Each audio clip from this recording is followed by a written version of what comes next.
Hey everybody, Motorpoet 59 here. I see that the peaceful protesters are at it again. Out there peacefully protesting, singing Kumbaya around campfires, making s'mores. Wait a minute, that's not what they're doing, is it? No, it's not. What are they doing? What are they up to? Let's see.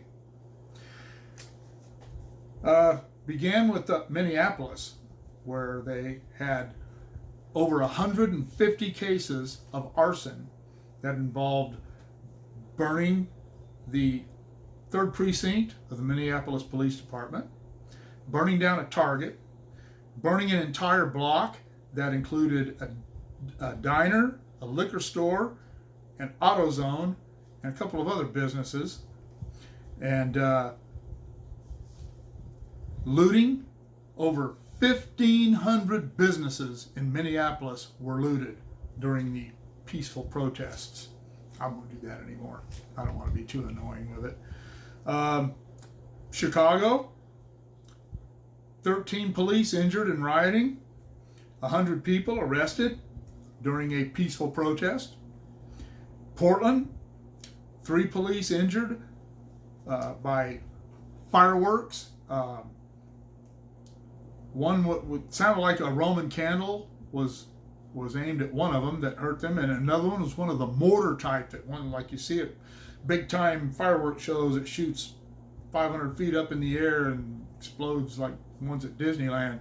This was aimed horizontally and at 2 policemen, or at some policemen, and 2 of them were struck.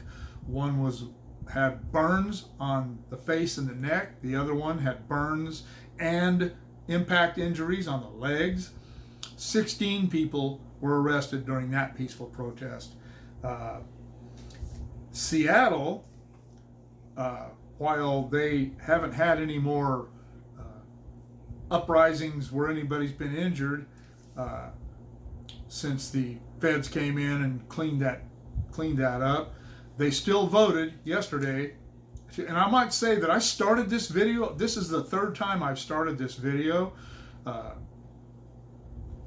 But every day I'd start it and I would mean to post it the next day. But by the next day, some of this other news had popped up. So I did it again. Then more news popped up. And so I did it again. I finally stopped looking because I want to get it out there. But even after all this crap in all these other cities, Seattle's city council voted 7-1 to defund their police department in the face of all these things that are happening.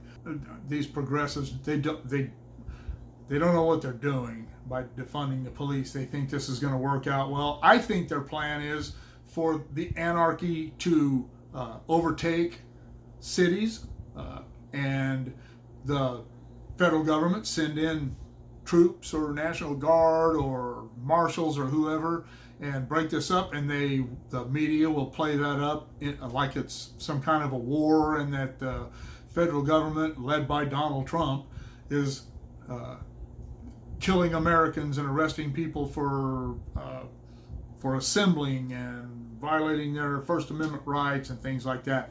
But it's going to get way more out of control than that before the feds step in. You watch. Seattle is a city full of idiots.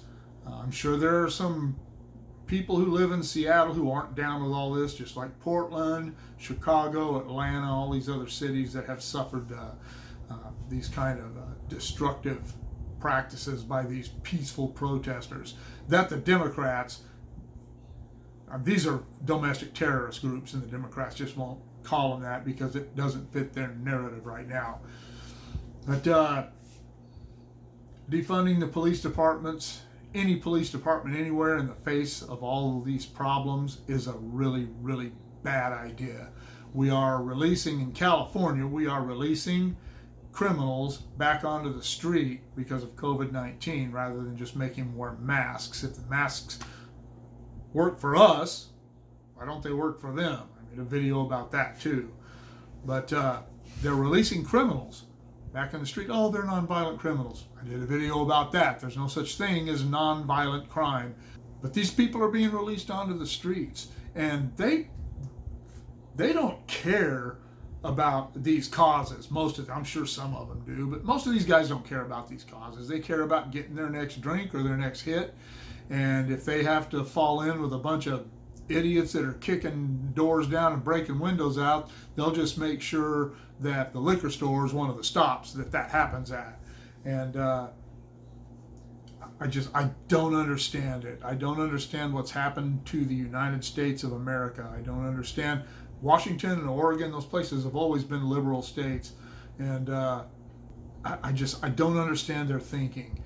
But we're in a very dangerous time right now with all these things happening and people refusing to call Antifa and BLM what they really are. I've lost count of the times I've seen mainstream media reporters standing in front of burning and destroyed buildings and neighborhoods and saying, it's mostly peaceful. If there's a building burning, if there is a car or a home that has been destroyed or a business, it is not a peaceful protest. It has gone beyond that at that point. It doesn't matter if 50 people are not doing that and 10 people are, unless those 10 people are being arrested and called on the carpet for their actions. It is not a peaceful protest. And unless the people who aren't doing it, they're the ones who ought to be calling these people on the carpet, because that's screwing their cause up, which just proves that their cause is being funded by the Democrat Party, by the George Soroses and anybody else who wants to throw some money at it to keep fanning the flames of racial and social division. They're not interested in fixing the problem. They're interested in exacerbating the problem, and I don't see why rank and file Democrats don't understand that. I don't see why the true American liberals are not standing up and saying, hey, this is not the way things need to be. But they're not doing that. Everybody is so afraid of being labeled as something, whether it's a racist or a xenophobe or a homophobe or a thisophobe or a thatophobe. People are more afraid of labels than they are of the destruction of the United States of America, and I don't understand it.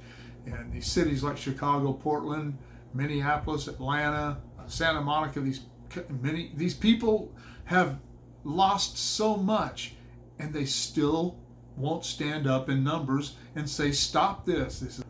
Stand up. You don't have to agree with me on politics, because this isn't really political. People are dying.